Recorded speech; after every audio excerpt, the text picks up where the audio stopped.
আমরা মানসিকভাবে আমাদের খুব খারাপ লেগেছে কালকে সব ছবি টবি দেখে।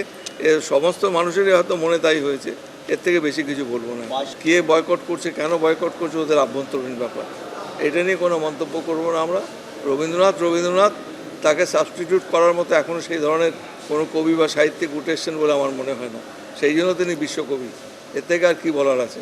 তার বোধের জাতীয় সঙ্গীতও রবীন্দ্রনাথের রচনা করা, এটা অত্যন্ত দুর্ভাগ্যজনক আজকের দিনে। বিশেষ করে বাংলাদেশে একটা ইন্টারন্যাশনাল কনফারেন্স হয়েছিল, সেখানে আমি গেছিলাম, ঢাকায় হয়েছিল, বরিশালেও আমি গেছিলাম, আমাদের যে পিতৃপুরুষের ভূমি ছিল সেইখানে।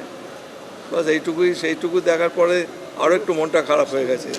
আমাদের অনেকে পরিচিত লোকজন, তাদের আত্মীয় স্বজন রয়েছে, সবাই খুব উদ্বেগে রয়েছেন, এটা আমি বুঝতে পারি। একদিকে বাংলাদেশে অন্তর্বর্তী সরকার গঠনের প্রক্রিয়া চলছে, তার মধ্যে বাংলাদেশে অশান্তি অব্যাহত। আর এই বাংলাদেশ ইস্যুতে এবার তৃণমূলকে নিশানা করলেন দিলীপ ঘোষ।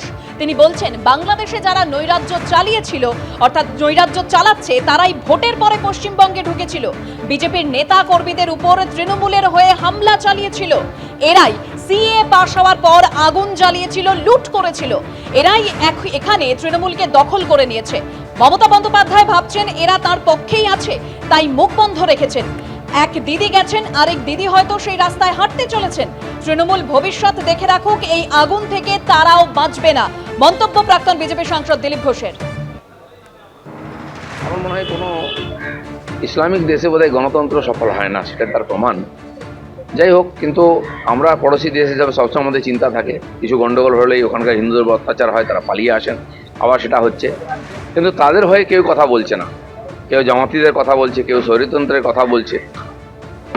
আমার যেটা ধারণা, এই যে যারা সমাজবিরোধী হুলিগান, তারা কারো নয়, নাহলে তারা কি করে পার্লামেন্ট হাউস লুট করতে পারে, কি করে প্রধানমন্ত্রীর বাড়ি লুট করতে পারে, তারা তো দেশেরই জিনিস।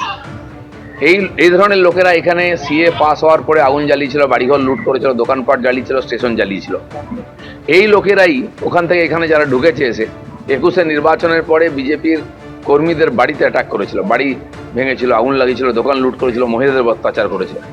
আর এরা এখন টিএমসি পার্টিকেও দখল করে নিচ্ছে এখানে। মমতা ব্যানার্জি হয়তো ভাবছেন যে এরা তো আমার পক্ষেই আছে, তাই মুখ বন্ধ করে আছেন। দিলীপ ঘোষ যা মন্তব্য করেছেন, এরপরে অন্যান্য বিজেপি নেতারা যা মন্তব্য করছেন, এটা দায়িত্ব জ্ঞানহীন বাচালতা।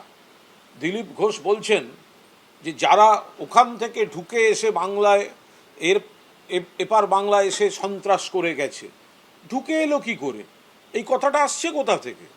সীমান্তটা তো পশ্চিমবঙ্গ সরকার দেখে না, রাজ্য পুলিশ দেখে না, কলকাতা পুলিশ দেখে না। সীমান্তের তো এখতিয়ার বাড়িয়েছেন 50 কিলোমিটার পর্যন্ত, আপনারা বিএসএফের হাতে দিয়েছেন।